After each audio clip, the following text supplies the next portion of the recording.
काश्मीर हा भारताचा एक महत्त्वाचा विभाग आहे. काश्मीरचं मी बघतो कारण मी स्वतः काश्मीरी आहे. ही जगातलं पहिलं उदाहरण आहे, की जिंकणाऱ्या सैन्याला सैन्याचा स्वतःचा अधिपतीच थांबायला सांगतो. आतापर्यंत अमेरिकेची भूमिका पाकिस्तानला सपोर्ट करण्याची होती. आता अमेरिकेने वेगळी भूमिका घेतली आहे. ज्याच्या राजवटीमध्ये हिंदूंनी पलायन केलं काश्मीरमधनं. लक्षावधी हिंदू, काश्मीरी पंडित आणि इतर हिंदू काश्मीर सोडून भारतात निर्वासितांचं जीवन जगायला लागले.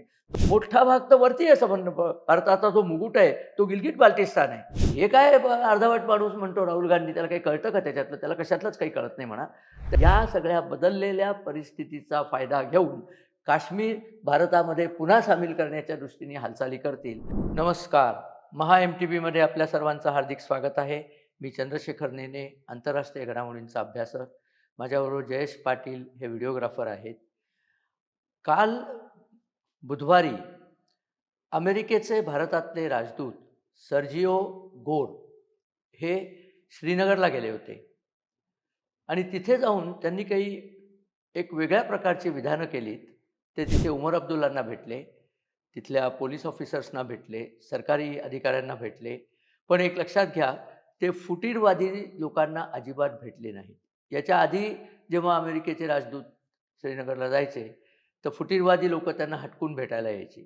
हा एक मेजर बदल होता त्याच्यामध्ये, मुख्य बदल होता. पण त्याहून मोठा बदल म्हणजे त्यांनी काश्मीरची स्तुती केली. काश्मीर हे अतिशय सुंदर जागा आहे. मला इथे आल्यावर खूप आनंद झाला वगैरे. आणि काश्मीर हा भारताचा एक महत्त्वाचा विभाग आहे. It's an important part of India असं त्यांनी म्हटलं. आतापर्यंत काय होतं, की अमेरिकेची काश्मीरबाबतची कडे बघण्याची भूमिका ही पाकिस्तान धार्जिणी होती. म्हणजे काय व्हायचं, की आपल्याला माहिती आहे 1948 मध्ये काश्मीरचे राजे महाराजा हरिसिंग यांनी सामीलनाम्यावरती हस्ताक्षर करून संपूर्ण काश्मीर, जम्मू आणि काश्मीर संस्थान हे भारत सरकारच्या हवाली केलं. जशा बाकी लोकांनी केलं, गायकवाडांनी केलं, होळकरांनी केलं, शिंद्यांनी केलं, कितीतरी संस्थानिकांनी भारताला सामील झाले भारतात. परंतु हे जे संस्थान सामील झालं आणि ह्या सगळ्या सामील झालेल्या संस्थानांना भारतातल्या एकात्म शासन पद्धतीत नांदवून घ्यायला महत्त्वाचं काम पार पाडलं ते सरदार वल्लभभाई पटेल यांनी. ते तेव्हा गृहमंत्री होते. परंतु फक्त काश्मीरच्या बाबतीत ते अत्यंत भोळसट आणि घिसाडघाई करणारा पंडित नसलेला जवाहर नेहरू यांनी सांगितलं, की काश्मीरचं मी बघतो कारण मी स्वतः काश्मीरी आहे. सगळ्या थापा होत्या. पण त्यांनी घेतलं आणि सगळ्या काश्मीरचा विचका करून ठेवला. इतका विचका केला, की आजपर्यंत आपण त्याचे परिणाम भोगतोय. काश्मीरवरती ताबडतोब जिन्नांनी आक्रमण केलं. त्या आक्रमणांमध्ये त्यांनी फौजा ज्या वापरल्या, त्या फौजा त्या पाकिस्तानी सैनिकांना ट्रायबल्सचा वेश दिला, टोळीवाल्यांचा वेश दिला आणि सांगितलं काश्मीर हे पाकिस्तान सैन्याचं आक्रमण नाही आहे, हे टोळीवाल्यांचं आक्रमण आहे. त्यांनी येऊन इथे लुटालूट, बलात्कार वगैरे सुरू केले. त्या घिसाडघाईमुळे खरं म्हणजे महाराजा हरिसिंग घाबरले आणि त्यांनी ताबडतोब भारतात सामीलनाम्यावरती सही केली. आता ही सही झाल्यानंतर भारताची जबाबदारी होती काश्मीर वाचवायची. मग नेहरूंच्या उगीच लांड्याबाड्या आणि वेळ घालवण्याच्या ह्याला सरदार पटेलांनी पूर्णपणे मात दिली आणि ताबडतोब त्यांनी सैन्य पाठवलं. ते सैन्य विमानमार्गे आलं. आपल्याला ते सगळा इतिहास माहिती आहे. मेजर सोमनाथ शर्मांचं बडगाम हे जे श्रीनगरचा विमानतळ आहे तिथे बलिदान झालं आणि या घुसखोरांना रोखण्यात भारत सरकारला यश आलं आणि त्यानंतर उलटी गंगा सुरू झाली आणि घुसखोरांच्या मागे सैन्य लागल्यावर ते पाठीला पाय लावून पळत सुटले. पळत ते उडीपर्यंत गेले. उडीच्या पुढे ते मुझफ्फराबादकडे पळून गेले. जो सध्याचा जो उमर अब्दुल्ला मुख्यमंत्री आहे त्याचा आजा, त्याने बसून तिथे नेहरूला सांगितलं, की आपल्याला उडीलाच थांबायचंय. आपल्याला मुझफ्फराबादचा ताबा घ्यायचा नाहीये, कारण तिथे माझे व्होटर्स नाहीयेत. नीच माणूस अगदी. भारताला भारतावर लादलेला पंतप्रधान नेहरू यांनी जिंकणाऱ्या सैन्याला थांबवलं. ही जगातलं पहिलं उदाहरण आहे, की जिंकणाऱ्या सैन्याला सैन्याचा स्वतःचा अधिपतीच थांबायला सांगतो. आणि हे सगळं त्यावेळेला जे त्यांना लायनेल म्हणायचे. तेव्हा त्याचे जे प्रमुख होते, ब्रिगेडियर त्यांच्या आत्मकथेत लिहिलेलं आहे. म्हणजे मी काही मंत्र सांगत नाहीये. आणि थांबले आणि त्यानंतर नेहरूंची लाडकी एडविना, तिचा नवरा माउंटबॅटन, त्यांनी नेहरूंना सांगितलं, "आपण हे विनोद घेऊन जाऊया." हे भोळसट विनोद घेऊन गेलं. तेव्हापासून जो चिथडा झालाय तो आजपर्यंत. बरं तिथे थांबले नाही. त्याच्यानंतर 370 कलम केलं. ते आंबेडकरांना पसंत नव्हतं. म्हणून आंबेडकरांनी सरकारमधनं राजीनामा दिल्यावर मग ते आणलं त्यांनी आणि काश्मीरला विशेष दर्जा देऊन बसले. शेवटी 2019 साली नरेंद्र मोदींनी ते 370 पहिल्यांदा हाकलून दिलं. काश्मीरी लोकांना भारतीय लोकांचाच दर्जा मिळाला. आपण सगळे नागरिक आहोत भारताचे, काश्मीरी लोकंसुद्धा नागरिक आहेत. परंतु पाकिस्तानने जे काश्मीर घेतलं होतं, पी-ओ-के ज्याला ते म्हणतात, पाकिस्तान ऑक्युपाईड काश्मीर, अ, ते पाकिस्तानकडेच राहिलं कारण ते अजून मिळालंच नाही. तर अमेरिकेची भूमिका अशी, की ते वादग्रस्त भाग आहे. तो वादग्रस्त भूमिभाग आहे. अशी भूमिका नाहीये, की ते भारताचं आहे आणि आत्ता पाकिस्तानने त्याच्यावर इल्लीगल ताबा मिळवलाय. पहिल्यांदा सर्जिओ गोरनी सांगितलं, की हा भारताचा महत्त्वपूर्ण भाग आहे.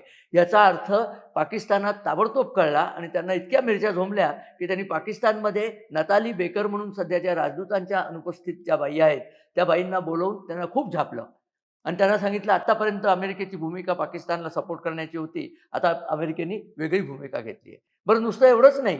अमेरिकेने आपल्या नागरिकांकरता घोषणा केली होती, की काश्मीरमध्ये जायचं नाही, कारण काश्मीरमध्ये दहशतवाद चालू आहे. त्यामुळे काश्मीरमधल्या अमेरिकन टुरिस्टची संख्या घटली होती.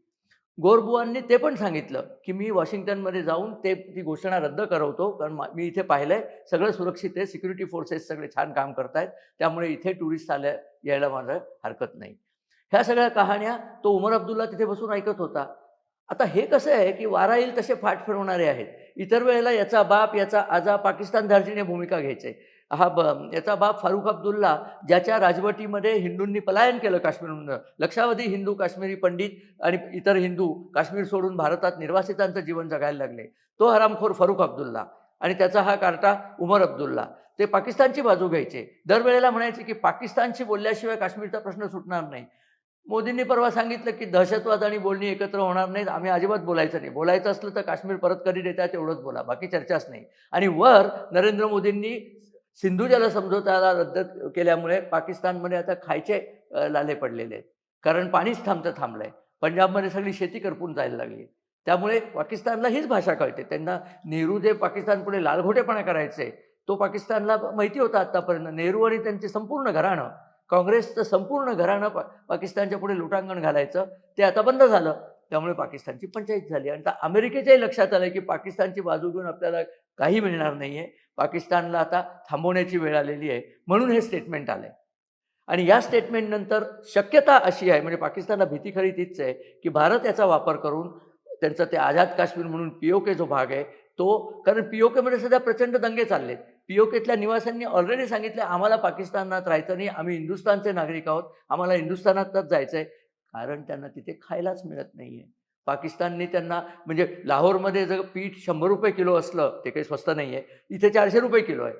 यांच्या इथे वीज बनते, कारण नद्या सगळ्या तिथनं येतात. तिथे वीज बनते आणि ती जाते लाहोरमध्ये आणि लाहोरमधनं यांना ते 5 पट किमतीला वीज देतात. म्हणजे त्यांची नुसती शोषण आणि लूट चाललेलं आहे. त्या लुटीच्या विरुद्ध त्यांची आंदोलनं चाललेली आहेत. त्यांची अतिशय आंदोलनं रावलकोट, नंतर तुमचं तिथले जे सगळी गावं आहेत, मुझफ्फराबाद वगैरे, इथे आंदोलनं सध्या चालू आहेत आणि त्या आंदोलनातनं मुनीरच्या फौजांनी त्यांच्या निशस्त्र लोकांवर गोळ्या घातल्या. त्याच्यातले शेकडो लोकं मेलेली आहेत. त्याच्यावरती अमेरिका तोंड उघडत नाही. अजून तरी उघडत नव्हतं. न्यूयॉर्क टाइम्सने एक अक्षर त्याच्यावरती लिहिलेलं नाहीये. परंतु सर्जिओ गोरनी ही जी आता बाजू बदलली आहे, त्याचा अर्थ नरेंद्र मोदी आणि पाकिस्तान दोघांनाही कळलेला आहे. कदाचित त्याचा फायदा घेऊन मोदी आता पी-ओ-के आणि गिलगिट बाल्टिस्तान याच्यावरती ताबा घेतील अशी शक्यता आहे. पी-ओ-के हा गिलगिट बाल्टिस्तानच्या एक पंचमांश आहे. आपल्याला नेहमी उल्लू बनवलं जातं. आझाद काश्मीर, आझाद काश्मीर, ही एवढीशी पट्टी आहे ती. मोठा भाग तर वरती आहे संबंध. भारताचा जो मुकुट आहे तो गिलगिट बाल्टिस्तान आहे. गिलगिट बाल्टिस्तानामध्ये माणसं कमी आहेत ती सगळी शिया आहेत आणि तिथे भरपूर नॅचरल रिसोर्सेस, म्हणजे नैसर्गिक संसाधनं आहेत. तिथे रत्न उपरत्न मिळतात, तिथे लिथियम मिळतं, तिथे रेअर अर्थ्स असतात ती मिळतात. अनेक गोष्टींचा तिथे भंडार आहे आणि तो एकदा घेतला आपण, की चायना पाकिस्तान कॉरिडॉर नावाचं जे नतद्रष्ट प्रकरण चाललं होतं, तो पूर्णपणे बंद पडेल. इकडे बलुचिस्तानमध्ये विद्रोह चाललेलाच आहे. त्यामुळे बलुचिस्तानमध्ये स्वतंत्र झालेलेच आहेत ते ऑलमोस्ट. नंतर खैबर पख्तूनख्वा, तिथेही स्वतंत्रतेचं आंदोलन चाललंय आणि तिथेही पाकिस्तानी सैनिकांचे कत्तलही होत आहेत. तशीच गोष्ट आता सिंध प्रांतात सुरू आहे. सिंधू देश आंदोलन होतंय. पाकिस्तानचे आता 4 किंवा 5 तुकडे व्हायचे आहेत आणि ते तुकडे होण्याची प्रक्रिया मुनीरच्या ताठर भूमिकेमुळे अनेक तीव्र झालेली आहे. बरं, इथेच अमेरिकेचं भारतप्रेम थांबलेलं नाहीये. ट्रम्प यांनी परवा आणखीन एक गंमत केली. त्यांनी एक विधान केलंय, की भारताने जी निवडणूक पद्धती राबवली आहे, ती जगातली आदर्शवत निवडणूक पद्धती आहे, कारण आपल्याकडे फोटोशिवाय मतदान करता येत नाही. अमेरिका सर्वात प्रगत राष्ट्र नाही का? त्यांच्या इथे फोटोशिवाय मतदान करता येतं. ट्रम्पला भीती आहे, की सगळे लोकं खोटं मतदान करतील आणि आपल्याला पाडतील. म्हणून त्यांनी सेव्ह अमेरिका म्हणून एक कायदा आणायचं ठरवलंय. त्या कायद्यामध्ये फोटोशिवाय मतदान करायला प्रतिबंध असेल. हे आपण कधीपासून करतोय. बरं, भारतातल्या व्होटरची संख्या कोट्यावधी आहे. अमेरिकेत त्या मानाने काहीच नाहीये. म्हणून अमेरिका कागदावर मतदान करतं. यंत्र वापरत नाही, ईव्हीएम नाहीये. इथले जे राहुल गांधी आणि त्यांचे बगलबच्चे ईव्हीएमच्या नावाने शंख करतात, व्होट चोरी ओरडत असतात, त्यांना परस्पर उत्तर ट्रम्प यांच्या विधानाने मिळालं, की जगातली सर्वोत्तम निवडणूक पद्धती, सर्वोत्तम निवडणूक राबवण्याची यंत्रणा ही भारतात आहे. हे काय अर्धवट माणूस म्हणतो राहुल गांधी, त्याला काही कळतं का त्याच्यातलं? त्याला कशातलंच काही कळत नाही म्हणा. त्याच्याबरोबर आपल्याकडे आहेत ना, उद्धव ठाकरे आहेत, संजय राऊत आहेत. अशा मंडळींची एक फौजच आहे सगळी, की ज्यांना कशातलं काही कळत नाही, पण बडबड मात्र करायची असते. आता शक्यता अशी आहे, की पंतप्रधान नरेंद्र मोदी या सगळ्या बदललेल्या परिस्थितीचा फायदा घेऊन काश्मीर भारतामध्ये पुन्हा सामील करण्याच्या दृष्टीने हालचाली करतील. त्याला आणखीन एक पदर आहे. पाकिस्तानमध्ये इतक्या प्रकारच्या सध्या क्रांत्या चालल्या आहेत, इतकी हाणामारी चालली आहे, तर मुनीरच भारताविरुद्ध एक मोठा दहशतवादी हल्ला करेल आणि त्याचा बदला म्हणून भारताने हल्ला केला, की लढाई सुरू करायची. कारण लढाई केली, की पाकिस्तानातली लोकं एक होतील अशी अपेक्षा असते. यावेळेला तसं काही व्हायचं नाही. यावेळेला जर लढाई सुरू झाली, तर ते लोकं पाकिस्तानी फौजांना हाकलून देतील आणि शांतीदूत म्हणून किंवा त्यांचे रक्षणकर्ते म्हणून भारतीय फौजांकडे बांगलादेशच्या बाबतीत जसं झालं तसं करतील. पण एक लक्षात घ्यायचं, पीओके आणि गिलगिट बाल्टिस्तान आपण घ्यायचं. तिथले हरामखोर नागरिक अजिबात घ्यायचे नाही. त्यांना सगळ्यांना पंजाबातच ढकलून द्यायचं. तिथे एकमेकांचे गळे कापा. भारतात तुमची जराही आवश्यकता नाहीये. तुमच्यासारखे लोकं जे आत्तापर्यंत पाकिस्तानची तळी उचलत होते, जेवायला मिळालं नाही म्हणून भुकेल्या कुत्र्यासारखे तुम्ही आमच्या इकडे येताय. तुमची काही गरज नाहीये. बघूया आपलं सरकार किती कठोरपणे वागतंय ते आणि याच्यापुढे काय होतंय ते वेळोवेळी मी आपल्यापर्यंत बातम्या घेऊन येणारच आहे. हा व्हिडिओ जर तुम्हाला आवडला, तर तुम्ही आमच्या चॅनलला सबस्क्राईब करा. तुमच्या मित्रपरिवाराकडे हा व्हिडिओ पाठवा आणि तुमच्या कमेंट्स येऊ दे. यात मी बरीच विधानं या व्हिडिओमध्ये केलेली आहेत, की भारत हल्ला करून काश्मीर घेण्याची शक्यता आहे. काश्मीर घेतलं तरी तिथली माणसं घेण्याची अजिबात गरज नाही आहे आणि भारताची निवडणूक पद्धती श्रेष्ठ आहे, याला सर्टिफिकेट अमेरिकेनेच दिलेलं आहे. तेव्हा राहुल गांधी आणि त्यांच्या बगलबच्च्यांची तोंड इथे तरी बंद होतील, अशी अपेक्षा करूया.